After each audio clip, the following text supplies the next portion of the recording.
Hey everyone, it's May. I know we have almost 200 people here joining with us today. Thank you all so much for being here. We're super excited.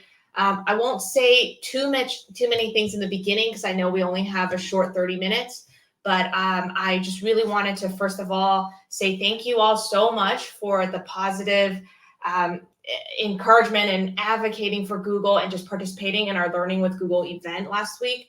It was truly incredible watching all of you guys there tweeting and creating assets. And I can't believe, at the beginning of Learning with Google, you guys were all excited. And by the end, there were already things created in really cool like infographics and things. So I do want you to let you know, it's not just me, myself that cares, because I know I share that with you all the time, but Jen and Zach, you guys know them from our product team, our product leads, they super care. And I know that I mentioned to you guys that I'm part of the forums liaison. So I work closely with the forums team, and our forums team specifically chatted me and was like, May, have you seen this giant doc of like all these tweets about the cool forums beta, how people are super psyched. So just know that people really, really do care how passionate and how involved you guys are with Google.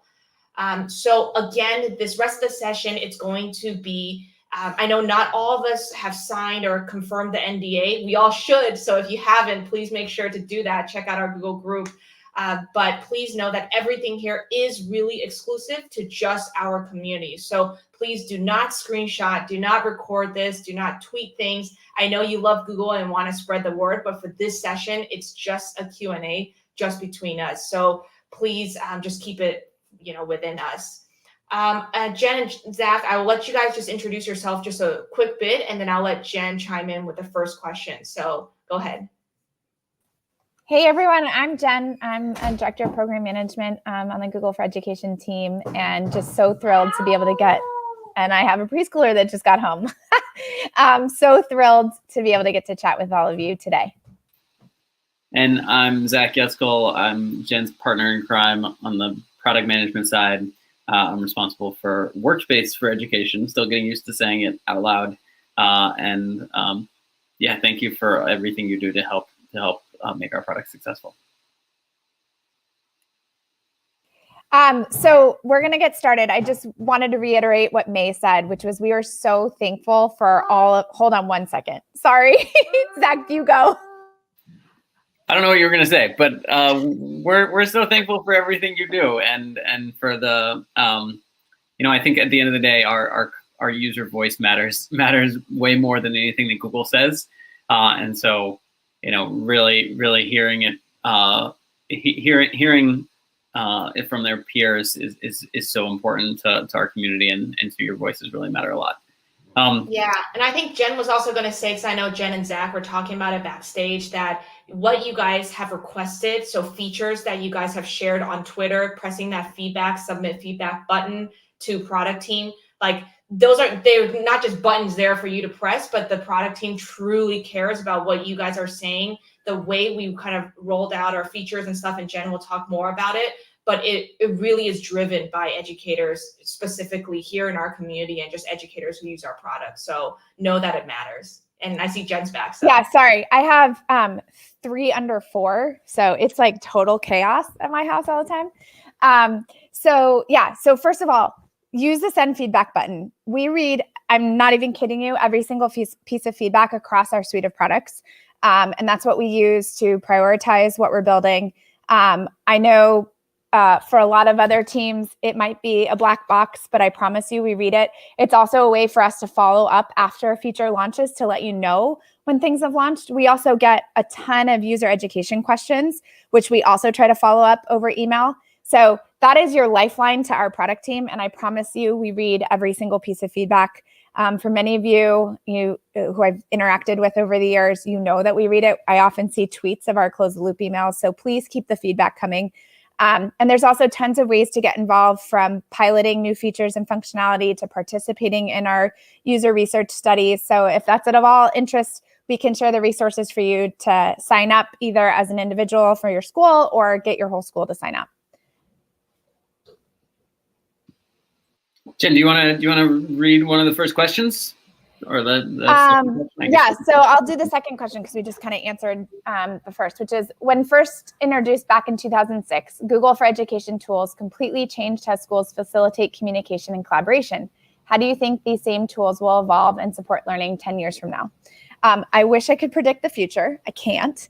But one of the things that we do, that we started when we built Classroom is, we really want to deeply understand how our users are engaging with our tools and technology. I think many of us come from the education world, or former teachers, might be married, or have parents who are teachers. So we try to stay really close with our users and really deeply understand what it is that they need. So feedback is one source that we really use to help determine how what features and functionality we want to build. Obviously doing research as well, and just understanding how tools are being used, how can we help from an interoperability perspective, where are there existing gaps, and where might Google be able to play a role. And so I think largely, we build based on what our users need and want, and that's really what dictates what we decide to build. You might also get frustrated to see that some features aren't making it to the top of the list. That doesn't mean that we won't ever get to them. I was so excited about rich text editing because that was the #1 feature when I was a PGM on Classroom. Finally arrives. We'll get to it. But I would say, large part, we'll work alongside of you to help build the tools that you need to make learning and instruction easier. Yeah, and I'll also add, for those of you that stuck around for the whole event last week, there was a section at the end by our colleague Laura Holmes that really was about kind of what we think the next evolution of our tools will look like, and I'd encourage you to watch that again. It was really about how we see kind of all of education technology becoming more assistive, and what that might look like to learners as they're doing the work, how we can help in the moment, to educators as they're planning or trying to identify where students might have gotten stuck, and to school leaders in their work to help all of those members of their community. So go ahead, Jen. I was just going to add, one of the things that we definitely watched that. First of all, it was great, and definitely indicates kind of where we want to go. But I think the other thing too is we really mean it when we say we build based on how you all are using it. I remember when we were first building Classroom, we went and visited some of the pilot schools, and we were all blown away that they were trying to access Classroom on their mobile device. Of course, that seems like such an obvious thing now. We were just wait, what? This isn't going to be used just at home. It's going to be used in real time in the class. And so that totally transformed the way we were thinking about how we were designing Classroom, what features we needed to prioritize. So again, I really sincerely mean we rely on this community and our users to tell us and inform us of what's working well, what's not working, and how we can help provide assistance. We got a lot of questions in the forum ahead of time about the Google storage changes that are part of the new Workspace brand, and so I wanted to take just a few minutes to kind of answer those all in one go, to as much as I can, and also just to give you a little bit more of a peek behind the curtain of what really drove those changes. Again, this is all confidential under NDA, so please don't share further. But hopefully this helps give you a little bit more insight into really why we made those changes. I think, like you all know, we've made unlimited storage available to qualified schools and universities for I think 5 or 6 years now, and that was really because we wanted to make sure schools had everything they needed for educational purposes. What we've seen in practice is that there's really inequitable use of that storage, and we see it. A tiny percentage of domains are using a huge amount of storage, and even within that, whether they're real domains or maybe fake fraudulent domains, it's a tiny percentage of actual users that are using the storage even within those domains. whether or not we should have predicted that or not. Like, you know, we didn't really have tools for school leaders and admins to manage storage within their school, and so we're trying to reset and get to a point where it's really a partnership between Google and the school as to like how to manage this resource, and we're really trying to put the tools in place so that school leaders have the tools they need to manage the storage properly. You know, I think there were also some questions about like how much storage we'll get. The idea there was to give everyone more than you need for educational purposes. So, but that also has to take into account that our customers are all different sizes. We have schools that, you know, are small schools, you know, 100 students and teachers, and we have schools that are millions of users, and districts and even really large domains. So we really need to make sure that we don't have a one size fits all solution, but that it really works for everybody. So what we announced was 100 terabytes as a baseline for that is kind of like the what everyone gets by default. But for large customers, you know, I think the number is if you have more than 20,000 active users or more than 20,000 students and faculty and staff in your school, then you'll automatically qualify for additional on top of that baseline. And then even on top of that, you know, if you need more than that amount, you can get additional storage with the premium editions with Workspace EDU Plus or with Teaching and Learning Upgrade.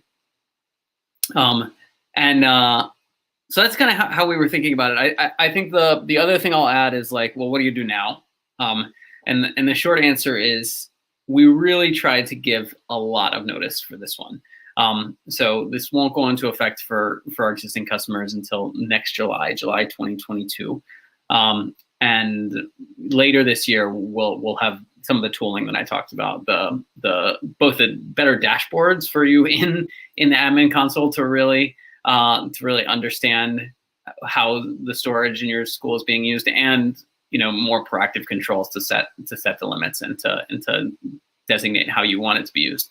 So those will all be coming later this year. You don't need to do anything until then. At that point, you'll still have, you know, at least half a year to take action. And you know, some schools have even said, well, that's not even enough time.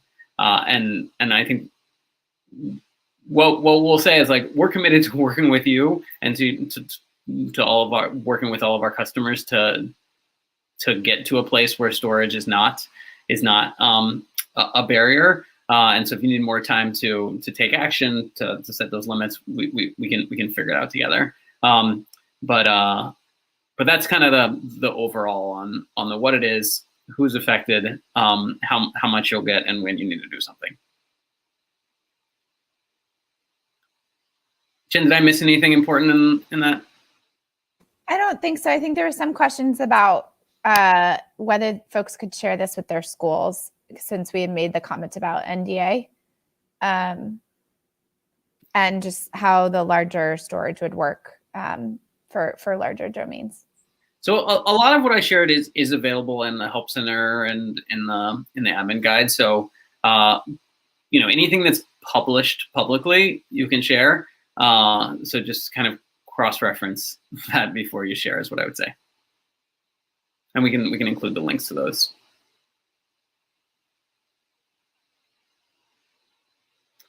I think there was also some questions about the new additions as well, in addition to just the storage. So I wanted to also just, you know, give a high level of those. The real idea behind the new additions was that we wanted to give schools more options to be able to purchase exactly what they need. You know, it is today the case that you can either get Workspace for Education or Workspace for Education Plus, formerly known as Enterprise. And we wanted to give more options. And so the way we did that is we introduced these kind of two new additions. Standard is if you really primarily care about the enterprise, the admin capabilities, the security management, the device management, etc., then standard will get you all of that. if really what you want is the premium Meet capabilities, or the premium classroom capabilities that are really for teaching and learning, then the teaching and learning upgrade will get you that. Kind of the key thing to keep in mind between those two is that Education Standard and Education Plus are really you're purchasing it for the whole school, and so that's because it's kind of this shared functionality for the whole school, and so those are priced based on the student enrollment. But the teaching and learning upgrade, it's these new features that are kind of teacher by teacher or educator by educator, and so those are priced by educator license or by faculty license. And just to clarify, there was some questions about this too, that like if an educator has the license, then anyone in their class gets access to the features. Or if an educator is using Google Meet and they have the premium license, then anyone in their meetings will have access to those features. So you don't need to assign teaching and learning licenses to all the students. Those are just for the faculty or the instructors. And also the pricing is a little different in that I saw a comment about that teaching and learning is a per month pricing, and that's because it's designed to be more flexible.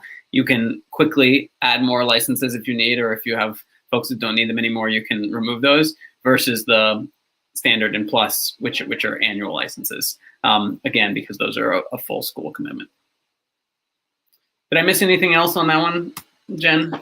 No, I think we want to reiterate again, the free version, we're still going to be adding features and functionality. I think there's a lot of questions on price.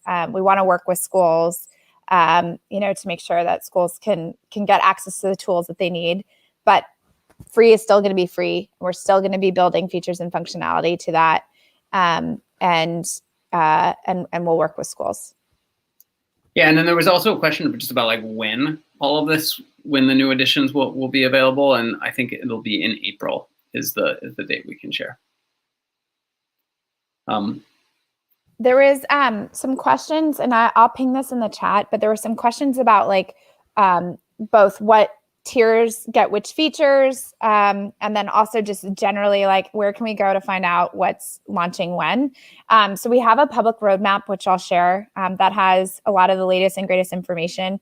Some features and functionality aren't listed there, but when we do have new updates, we'll make sure obviously this community is aware and share any of the resources and assets, so you have that from a training perspective.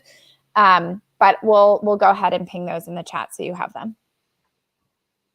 Yeah, and then I actually think there was a question about the premium licenses that maybe you can help answer, which is about trainers. Like, can a trainer purchase licenses for Workspace Plus so that they can train using it? Yeah, good question. And yeah, I see there's a lot of questions around that as well. I think we are really lucky as our trainer and innovator and coach community here, because we recently, I would say in the last 6 months or so, we got the special license to this Giuseppe School domain.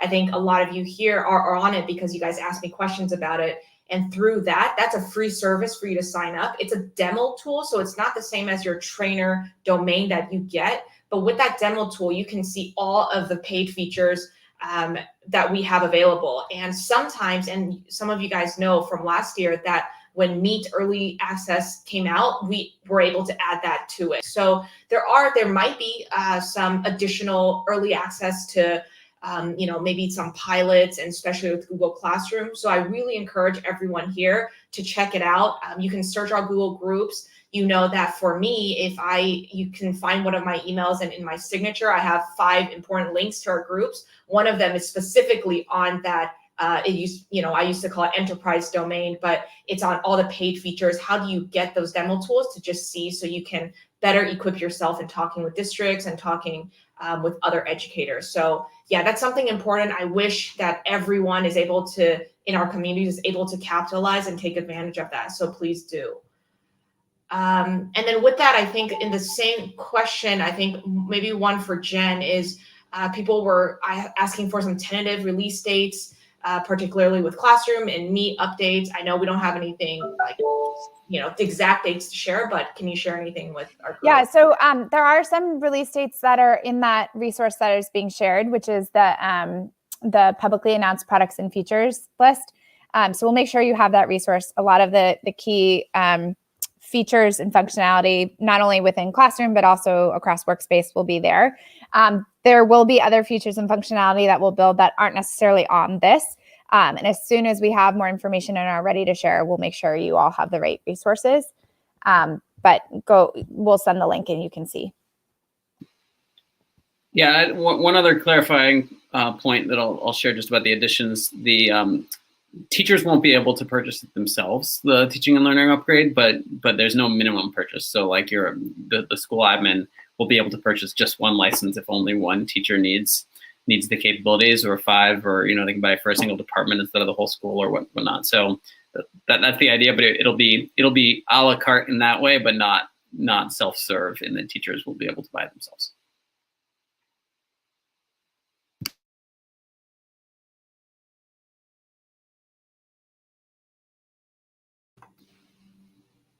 Zach, you want to take the next question, or you want me to talk more about Teacher Center certifications? I lost track of where we were on the list. Which one's the next for you? I'll go real quick for the Teacher Center certification, but check out row 8. We're on in the back. Okay, got it. But for everyone, there's a bunch of questions about when will these features be included in the Teacher Center and in our certifications. And I think in our previous meeting with Zach and Jen, someone asked a really good question of whether we are going to include like the paid features in our exams. And that's something we'll be very, very aware of and diligent to not do, because we want it to be equitable for everybody. We know not everyone's going to have the paid features. But in regards to the Teacher Center, we're going to try our best that anytime a new feature and product is released, that we're going to complement that as well in our Teacher Center and make sure we have resources there. And that's where a lot of you guys, you trainers and folks in our educator communities comes in, because throughout the next few months, I'm betting there's going to be opportunities for us to pilot things, especially just within our community. I'm fighting for that with you or for you guys. And so I think there's going to be opportunities where we can, when new Google Classroom features are about to come out, us on the back end can create some resources, and then we can showcase you guys on our Teacher Center. So definitely look out for that in our groups, look out for announcements from me, and we'll make sure to get as many people included as possible. Zach, back to you. Yeah, and just before we keep going, I did see some comments in the chat about having premium capabilities at all, and like what that means from an equity perspective. So I do want to talk about that with this group, because it's something we talk about a lot on our team, and I don't think there's easy answers here. At the end of the day, I think that the fundamental product that we are able to make available for free, that's where like 99% of the features are, and that's where we still think that there's tremendous value, and like Jen said, we're continuing to always add to that. Kind of for every feature that we add to one of the premium versions, hopefully you'll see that there's a lot more being added to the fundamentals version. We're committed to continuing to improve that and continuing to add to it. That said, we aren't able to make every feature available for free. Some of our capabilities have really high cost to Google. Some are